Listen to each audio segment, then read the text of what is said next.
네, 시청자 여러분 안녕하십니까? 안종현 경매TV를 운영하고 있는 안종현입니다. 근본에 진행 물건에 대한 분석입니다. 제목이 보니까요, 가격 시점 확인과 입찰가 산정 방법입니다. 특히 우리가 이제 경매 물건에 대해서 경매 정보지를 보신단 말이죠. 보시고 나서 어쨌든 분석을 하셔가지고 입찰해서 내가 낙찰 받아야 될 거 아닙니까? 그러면 내가 낙찰 받을 확률을 높이기 위해서 뭐다 이게? 기계적으로 이 물건에 대한 가격 시점입니다. 예를 들자면요, 이 물건이 법원에서 평가한 금액이 만약에 5억이란 말이죠. 5억인데 이 5억을 언제를 기준으로 해서 평가를 했느냐? 그럼 예를 들자면 본건 같은 경우 서울 북부지방법원이지요. 2019 타경하니까 2019 타경 같은 경우는요, 2019년도에 본사건이 경매가 진행되었다는 것입니다. 그러면 이 5억으로 평가한 금액을 언제지? 2019년도에 평가했다 이거죠. 그런데 현재 2021년 11월 달에 입찰 들어간다 이거죠. 야, 그러면은 2019년 대비해서 2021년 같은 경우는 뭐다? 5억이라는 금액은 입찰하는 시점 기준해 가지고 2년 전의 가격이기 때문에, 그럼 2년이라는 기간이 지나고 나면 그만큼 가격에 대한 상승이 있을 거 아닙니까? 그죠? 즉 매매 금액입니다. 법원 경매 싼 맛에 한다. 절대로 그거 아닙니다. 돈 되는 부동산 경매 물건은요, 결코 싸지 않습니다. 그래서 일단 보니까 현재 시점을 기준으로 해가지고 매매 가격을 결정하자. 그리고 제가 또 조금 전에 말씀드렸습니다만은 경매 사건 번호가 2019 타경, 2020 타경, 2021 타경 이렇게 나갑니다. 만약에 2021 타경이다, 그죠? 2021 타경이라 그러면요, 채권자가 경매 신청을 하고 경매 신청에 의한 기입 등기가 언제 되었는데 2021년도에 되었다는 겁니다. 그래서 우리 투자자 입장에서 봐가지고요, 가능하면 경매 사건 번호가 현재 2021년인데 2019년, 2018년, 2017년 이런 것도 괜찮다 이거죠. 그러면 과거의 가격이다. 그런 현재 내가 입찰 참여함에 있어 가지고는 현재 매매 금액을 참조해 가지고 입찰 가격을 결정을 하셔야지만 내가 낙찰 받을 확률이 상대적으로 좀 높다. 일단 그렇게 보시면서 경매 정보지를 보시면서 제가 말씀을 드리도록 하겠습니다. 네, 화면에 조금 조정을 좀 해드리겠습니다. 본 사건입니다. 이 물건 같은 경우 보니까 화면에서도 나와 있습니다만은 사건 번호가 상당히 많죠. 서울 북부지방법원이고요. 북부지방법원에서 2019 타경에 9,840이 되어 있고, 밑에 보니까 사건 번호가 3개가 되어 있습니다. 와, 채권자들이 말이죠, 3사람이 경매 신청해서. 그런데 위에 보니까 2018 타경에 11,138호 요 경매 사건은 김모 씨라는 분이 경매 신청했다가 이걸 취하를 시켰어요. 그리고 나서 또 밑에 보니까 2021 타경에 107,732호 사건 나와 있죠. 여기 이제 이분이 또다시 경매 신청했어요. 그래서 요 위에 거는 경매 취하됐습니다. 취하되고, 그러니까 어쨌든 본 사건 관련해서는요, 경매가 이제 2중도 아니고 3중이겠죠. 요거 하나 있고, 둘, 셋, 이렇게 경매가 진행 중이다. 그렇게 보시면서, 또 우리 투자자 입장에서는 경매가 단독 경매 사건보다는 중복해가지고요, 채권자들이 여러 명이서 같이 경매 신청했다더라 그러면요, 상대적으로 이런 유형의 물건 같은 경우는 경매 취하의 가능성이 상대적으로 낮습니다. 그렇기 때문에 비교적 안정적으로 입찰에 임할 수 있지 않겠느냐 하는 그런 말씀을 드리면서, 여기 보시니까 2021년이죠. 잠깐만요. 제가 화면을 또 조정해 드리겠습니다. 네, 나와 있네요. 2021년 11월 10일이 매각기일입니다. 7억 2,800만 원이거든요. 근데 이 물건의 가격 시점, 제가 조금 전에 말씀 안 드렸습니까? 우리는 경매 정보지를 보신다 했을 적에는요, 가격 시점은 이것을 이제 기계적으로 딱 봐야 됩니다. 이건 뭐냐니까, 이 물건에 대해서는요, 로레알 감정 이 회사에서 이 물건을 평가를 한 것입니다. 근데 이 사람들이 언제 현장 나갔지? 그러니까 2018년도 12월 30일 날 나갔어요. 야, 근데 현재 2021년 11월 달이잖아요. 그죠?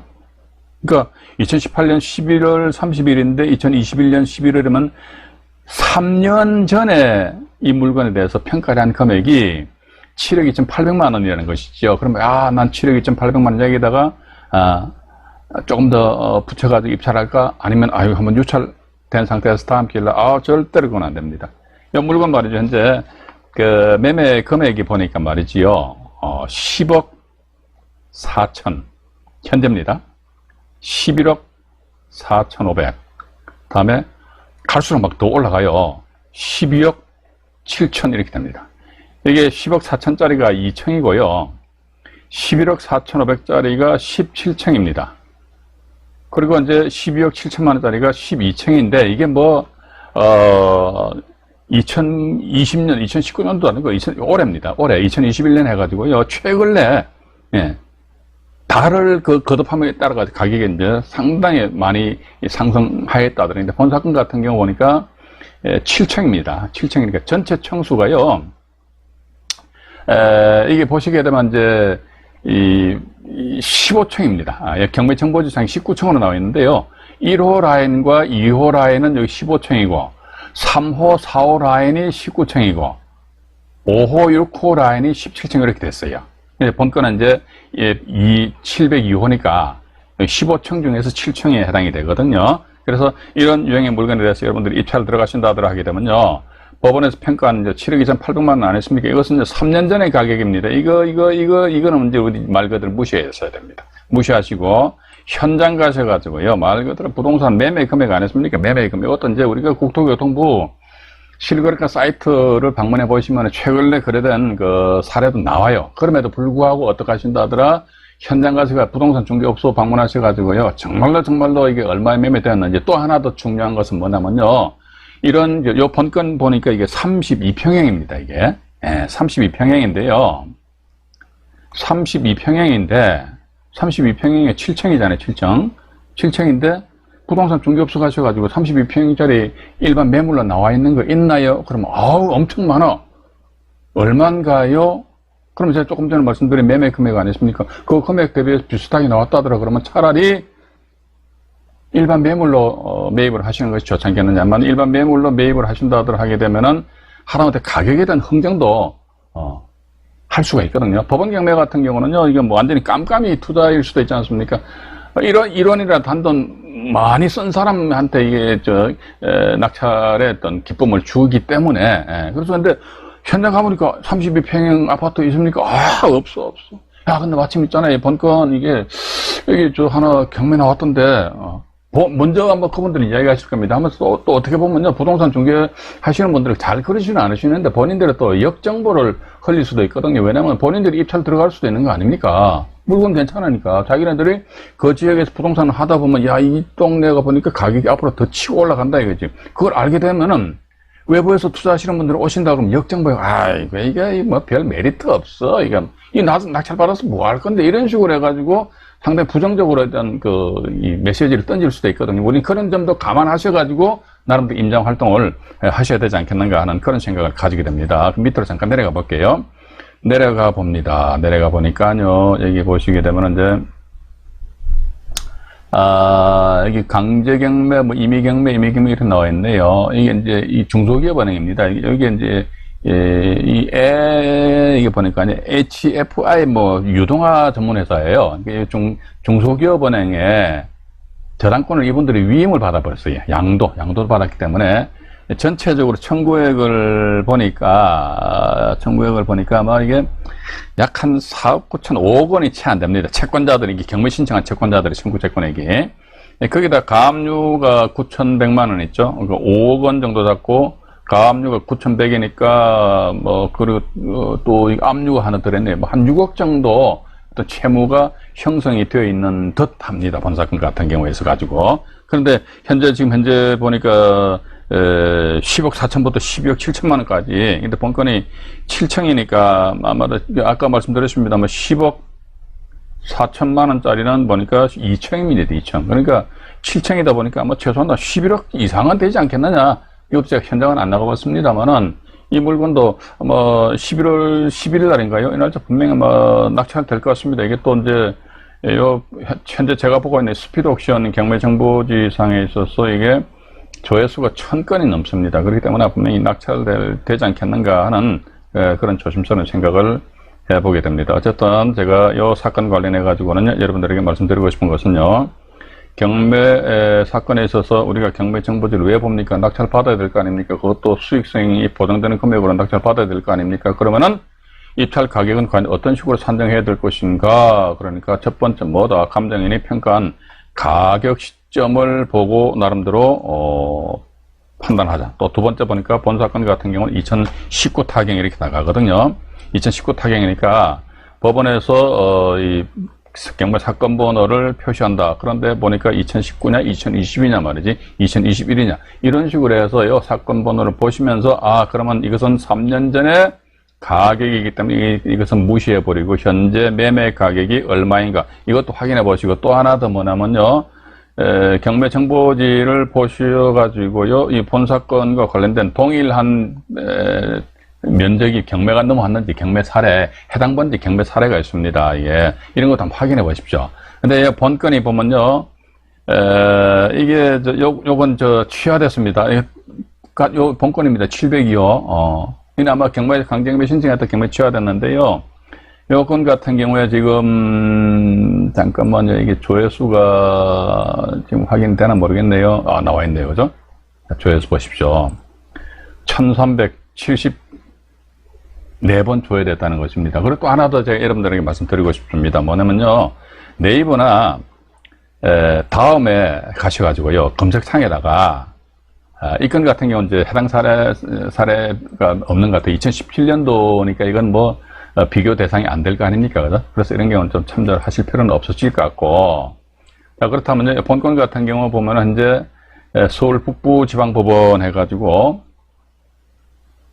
요 영상물 끝나시고요, 다 끝나고 나서면 네이버나 다음에 들어가셔가지고요, 서울 북부지방법원에서 2019 타경의 9842 요 사건 번호를 검색창에다 입력을 하신 상태에서 엔터를 한번 쳐보십시오. 그렇게 되면요, 아마도 이런 부동산 컨설팅 하시는 분들 아니십니까? 그분들이 이런 유형의 이 물건에 대해서 나름대로 브리핑을 쫙 해놨을 겁니다. 상당히 많이 해놨을 거예요. 그럼 이게 뭘 반증하느냐 그러면은 그만큼 이게 조금 전에 보셨습니다만 조회수도 많고, 또 나아가서 일반 개인들이 블로그상에서 이 사건을 따로의 자기네들 나름대로 해석 분석을 해놓은 그런 상황이 더라 하게 되면요, 상대적으로 경쟁률이 치열하다는 겁니다. 경쟁률이 치열하기 때문에 거의 매매 가격에 육박하는, 어떤 경우는 보면 말이죠, 매매 가격보다 높은 금액으로 입찰을 하는 그런 경우도 없지 않아 있다는 것입니다.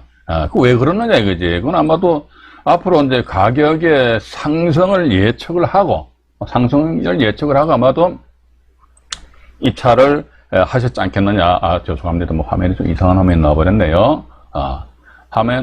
그런 측면이 있기 때문에 우리 투자자 입장에서는 그런 부분까지 감안을 하셔가지고 나름대로 입찰 가격을 결정하시는 것이 성공한 경매 투자가 되지 않겠느냐 하는 그런 생각을 가지게 됩니다. 참고로 본 사건 전경을 잠깐 보시지요.